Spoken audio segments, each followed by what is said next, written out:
ကာကူရာရဲ့ new combo တွေအသက်ဆန်းတွေကိုအတက်အတန်လေ့ကျင့်နေရလားအဲဆိုရင်တော့အဲ့ဒီမှာရလိုက်တော့ဒီမှာနဲ့မင်းနဲ့ဘာမှမဆိုင်ဘူးကာကူရာရဲ့ new combo တွေကလည်းမင်းနဲ့ဘာမှမဆိုင်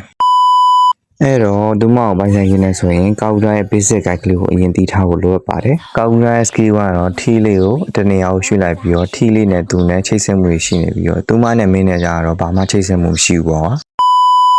ကာဝူရာစကေးတူပါဆိုရင်တော့ရိုးရှင်းပါတယ်ထီလေးစောင်းတာမှဆိုရင်ဘလင်းတစ်ခုအနေနဲ့သုံးလို့ရမှာဖြစ်ပြီးတော့ထီမစောင်းထားဘူးဆိုရင်တော့ထီရှိတဲ့နေရာကိုကာဝူရာလေးရောက်ရှိသွားမှာဖြစ်ပါတယ်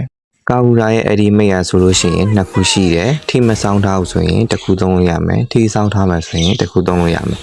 ထီစောင်းထားမှဆိုရင်ကာဝူရာရဲ့အဲ့ဒီမိတ်ကဘေးကို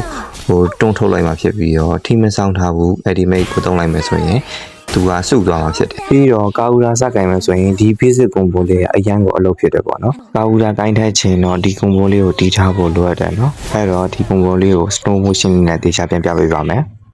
အရင်ဆုံး skill 1ပြလိုက်တယ်ပြီးတော့ skill 3နှိပ်တယ် skill 2နှိပ်တယ် skill 3နှိပ်လိုက်တယ်ကာဝူရာလေးကိုင်းတက်ခြင်းတော့ဒီ combo လေးတစ်ခုကိုလည်းထပ်ပြီးတော့တတ်ထားဖို့လိုအပ်တယ်နော်ရှေ့ရ combo နဲ့တိတ်ပြီးတော့မကွဲတာမို့ဒီ combo လေးကလည်းအရင်မခတ်ပါဘူးဒါပြီးတော့ကာဝူရာမှာထူးခြားတာတစ်ခုရှိရတိကျလားကာဝူရာရဲ့ထီလေးဟာကာဝူရာကြိုက်တဲ့နေရာကိုသူကြိုက်တဲ့နေရာကိုပြစ်လိုက်သူနဲ့ထီလေးနဲ့ကဆွတ်တယ်မှုပတ်သက်မှုတွေရှိနေတယ်သူမနဲ့မင်းနဲ့ကတော့ဘာမှဆွတ်တယ်မှုပတ်သက်မှုတွေမရှိဘူးမလား